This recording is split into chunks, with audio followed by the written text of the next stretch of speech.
চট্টগ্রামের ঘটনাটা আমি বিশ্বাস করি সাধারণ কোনো হিন্দু এর সাথে জড়িত ছিল না। সুপরিকল্পিতভাবে কতিপয় দুর্বৃত্ত এই ঘটনা ঘটিয়েছে একটা সাম্প্রদায়িক দাঙ্গা লাগানোর জন্য। ঢাকা বিশ্ববিদ্যালয়ে ছাত্রলীগের সভাপতি ছিলেন সঞ্জিত চন্দ্র দাস, বাড়ি ময়মনসিংহের গৌরীপুর।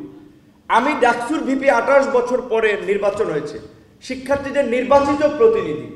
আমার রুমে গিয়ে তারা আমাকে শাসালো যে এইখান থেকে বের হইলে খবর আছে। শেষ পর্যন্ত সেদিন 2019 সালের 22শে ডিসেম্বর ছাত্রলীগের যে বিশাল বাহিনী মধুর ক্যান্টিন থেকে ঢাকা মহানগর বিভিন্ন পর্যায়ের নেতৃবৃন্দ লাইট এবং ফ্যান বন্ধ করে একটা নারকীয় তাণ্ডব চালিয়েছিল। আমার এখনো বাম হাতের আঙুলটা বাঁকা, আমার এখনো মেরুদণ্ডে ব্যথা সেই দিনে সে হামলার ঘটনায়। এখন আমি যদি মামলা করি, এখন যে সে সময় আমার মামলা নেওয়া হয় না, নিত না, কিন্তু এখন তো মামলা নিবে। সঞ্জিত চন্দ্র দাস সেই সময় জগন্নাথ বিশ্ববিদ্যালয়ের ছাত্রলীগের নেতা, অন্যান্য আছে, ছাত্রলীগের সাধারণ সম্পাদক ছিলেন সাদ্দাম। এখন সঞ্জিত চন্দ্র দাসের ঘটনাটা কি সাম্প্রদায়িকতার বিবেচনায় আসবে? সবচেয়ে ঢাকা বিশ্ববিদ্যালয়ের ছাত্রলীগের সাদ্দাম সহ তার আগেরও যে সমস্ত 4-5টা কমিটির মধ্যে সঞ্জিতকে দেখা আমার দৃষ্টিতে সবচেয়ে উগ্র একটা মানসিকতার ছেলে ছিল। অন্যান্য ছাত্রলীগের নেতৃবৃন্দ ছিল, তার মতো উগ্র আমি অন্যদের মাঝে দেখিনি। তাহলে এটা কি সাম্প্রদায়িকতার ঘটনা হিসেবে এটা চিহ্নিত হবে?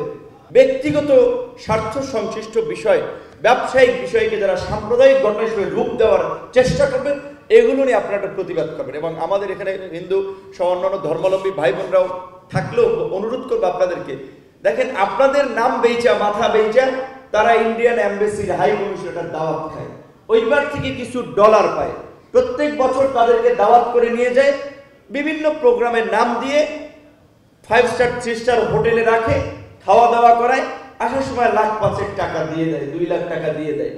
এই বিভিন্ন সংগঠন করে এইখানে তারা ওইখানকার এজেন্ডা বাস্তবায়নে নানান ধরনের অঘটন ঘটায়। এবং চট্টগ্রামের ঘটনাটা আমি বিশ্বাস করি সাধারণ কোনো হিন্দু এর সাথে জড়িত ছিল না। সুপরিকল্পিতভাবে কতিপয় দুর্বৃত্ত এই ঘটনা ঘটিয়েছে একটা সাম্প্রদায়িক দাঙ্গা লাগানোর জন্য, যে এটা অলডে সেল করার জন্য, যে বাংলাদেশে ইউনূস সরকারের আমলে সংখ্যালঘুরা নির্যাতনের শিকার হচ্ছে, যেটা ট্রাম্প নির্বাচনের আগে বাংলাদেশের মতো থার্ড ক্লাস পলিটিক্স এই সুবিধা নেওয়ার জন্য ট্রাম্প একটা টুইট করেছিল যে বাংলাদেশে মাইনরিটিদের উপর খুব হামলা টামলা হচ্ছে, আমি ক্ষমতায় থাকলে হতো না, যদিও ট্রাম্প এখন প্রেসিডেন্ট। কিন্তু এটা শুধুমাত্র ইন্ডিয়ান কমিউনিটির ভোট পাওয়ার জন্য ট্রাম্প এই স্ট্যান্ডটা নিয়েছিল।